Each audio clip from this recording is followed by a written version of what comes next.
This is the new LEGO Ahsoka Clone Trooper Battle Pack, and today we are going to be building and reviewing it, so hit that subscribe button and let's go. So this is the brand new Ahsoka 332nd Clone Trooper Battle Pack. This $20 set comes with 108 pieces as well as 4 minifigures and goes up for sale August 1st, and somehow I managed to get it early. I might also add, this is the second 501st related battle pack we've gotten in 2023, which is wild, and we will discuss that all in my thoughts portion of the video. And this video is going to be structured with different timestamps at the bottom for every different area of the set, so you can check out what it is you want to know about it. Also, I thought I might add, I am wearing my 501st sweatshirt. It is really cool. It's a really nice material. It has back printing as well, so I strongly recommend if you want to purchase it, I'll leave a link in the description. Either way, with that said, let's go. So first, we obviously have to take a look at the box art of the set. I haven't done this in a while, so I'm very excited to be back. But we have, it looks like a nice Mandalore background. This reminds me much of the battle at the end where the ATTEs versus Mandos were fighting. I believe that was episode 2, the one with Darth Maul versus Ahsoka. That's what this reminds me a lot of. There is a Swamp Speeder build, obviously. We'll talk a bit about that and the accuracy and everything. We have a look at the minifigures. The much criticized part of this particular box art is you look at the visors on the head, and they are like a very thick black line, but if you look on the actual helmet, they are not that thick. It is a render error, which also confirms that these things are rendered, which it's kind of hard to tell. Like on a practical level, these look like real Lego. You could have like taken the photo and it would have looked the same. Moving to the back of the box art, we have a look at the one feature that they're showing, which is the stud shooter and the little cannon they give. It's kind of pathetic build, in my actual opinion. I think it's a little kind of cheap. And then you have another look, very similar background. It might even be like the same one. It looks kind of like the same one, not gonna lie. Especially this building right here.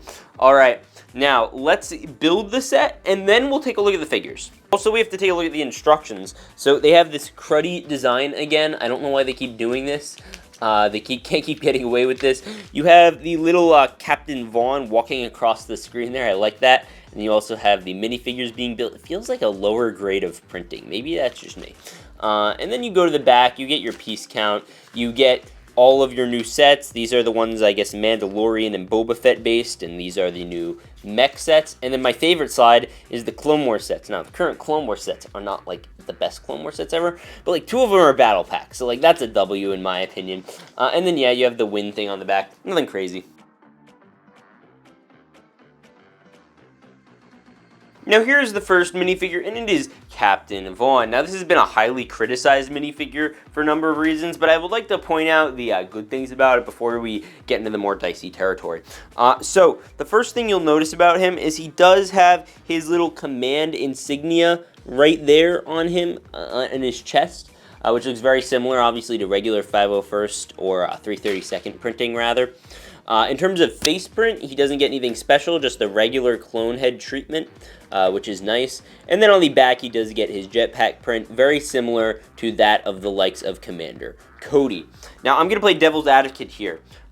First off, he does come with the visor. The issue with including him in the set, however, is that they require you to do the helmet holes, which many people are not a fan of. However, when you do put on a visor, I think it does work. Now, the criticism of the set has been, you look at a picture, and I'll put a side-by-side of the actual Commander Vaughn. Some people have said that the actual Commander Vaughn's visor has more of a dark maroonish look, and I think that is true. And you could put on the dark maroon Lego piece, and it doesn't look great. And I think the reason is because you look at the actual Commander Vaughn over there. Now, if you put the orange on with the Lego orange, it matches the helmet color much better, so it blends. Now, it's a wrong color palette choice, but that has been the color palette of the 332nd Trooper since they did the one in the Ahsoka AAT set. So this light orange has been the color they've chosen to use, but it is probably an inaccurate color. So I think it's a consistent standard for all those criticizing it. I think Lego gets a pass in terms of the visor pick on this one. And I also am not the biggest fan of the way the maroon visor looks on it, to be 100% honest. Arm printing would have been cool since he is a commander, but you know, you can't ask for everything. It is a battle pack. It's still a very cool minifigure. All right, now let's take a look at the rest of these. The rest of these, in my opinion, do look just fine. They have the regular 501st legs and torso. from the 2020 set, so nice and consistent, which is great. They're not switching up the design a million times over. There obviously is a criticism. I'm tired of talking about it, so we're not even going to address it because I'm just done talking about it. They do come with the long blaster, one of them does, and then that one comes without a jetpack, and then there are ones that come with jetpacks. There are 2 jetpack troopers, same jetpack that again came in the 501st one, blue and all. So yeah, they'll come with the same face print. Nothing crazy, but these are great army builders. And I think the thing that's great about like having a figure inclusion like Vaughn, if you're not a too particular person like myself, you could probably work him into a regular clone army. Say you already have one Vaughn, you don't need any more, and you buy multiples of these, he blends them pretty well. The only difference really you can see is that little, I guess the insignia right there. But he looks very in line with the rest of these, which is also why I'm glad they didn't crazily change him up too much. I think it's partially why they did it, so he can be an interchangeable minifigure. Now let's get into look at the rest of the build. Now here is the cannon build. I think it is kind of not great. It's literally like 4 pieces. And all you have to do is you have your guy come over, he can man it. I wish they tried to make something more that looked like it's actually from the Clone Wars. But you know, it is what it is, it's a battle pack. So anyway, you can fire a stud and it will shoot off and nothing crazy happens. Wow, the world ends. No, nothing crazy happens. Let's take a look at the speeder. Now here is the Swamp Speeder build. First off, let me just say it is not the most accurate Swamp Speeder we've ever gotten, nor did it actually, I'm aware, appear in the finale. I'm happy we're getting a Swamp Speeder, and I think more of the reason LEGO's doing this is because they feel they're running out of builds to do. They've done the cannons, they've done the gunships, they've done everything. So I feel like they just wanted to do something. So I'm not going to complain about the actual selection. Although, you know, I don't know. I think I always prefer they do like some really realistic looking, say, AV7 build that takes up a lot of pieces than do like these like, you know, play builds, but I get it, they're playing sets. So the first thing that is obviously most notable about this comes with 2 seats to sit your troopers. Now conveniently, only 2 of them don't have jetpacks, so you can just line them up. You need to take out their blasters, of course, but you just line them up and they can control the set. And then you just kind of push these forward and you have a little area for your Commander Vaughn with his janky visor to sit. And then in the back area, there's also a place to clip on the blasters, so they are right near the engine and right near your troopers as well.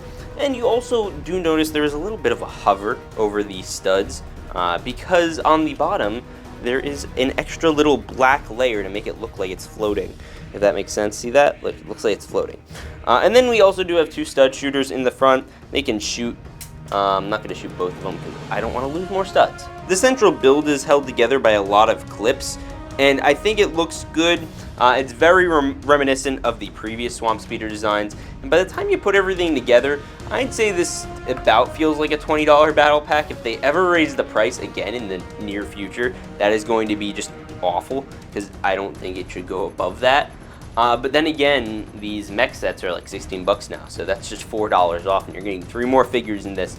So relatively speaking, still a great value, especially if it goes on sale for like 17, which is a lot of what we're seeing with like the current 501st Battle Pack. And yes, in the modern context, it is very easy for us to say how, you know, LEGO is cheaping out and they're doing all this stuff. I would prefer the helmet holes were not on every figure, but that is just one minor thing. I don't think it's the end of the world, to be honest. I think this is the definition of LEGO giving us what we want, and I think that's cool. And I think another interesting thing to point out with regards to the marketing of the set, most of the LEGO Star Wars sets have the little clone trooper at the bottom of, but this is a consistent thing with battle packs, and they haven't been. And also with this one, it's extra funny because the 332nd Trooper is the marker of Clone Wars sets, so it's kind of funny that it's not included here. But we do get the nice side box art, of course, with the 20th anniversary of the Clone Wars, and the ironic thing about that is they haven't actually done anything for that original Clone Wars series, but they have done for our favorite Clone Wars, so that's really all that matters. I would go as far to give it as like a solid 9 out of 10. Just because like you're getting this for the figures, you're not getting it for the build or anything. Either way, with that said, I hope you all enjoyed. Please hit that subscribe button. I will see you all in the next one. Remember to peace out and stay awesome.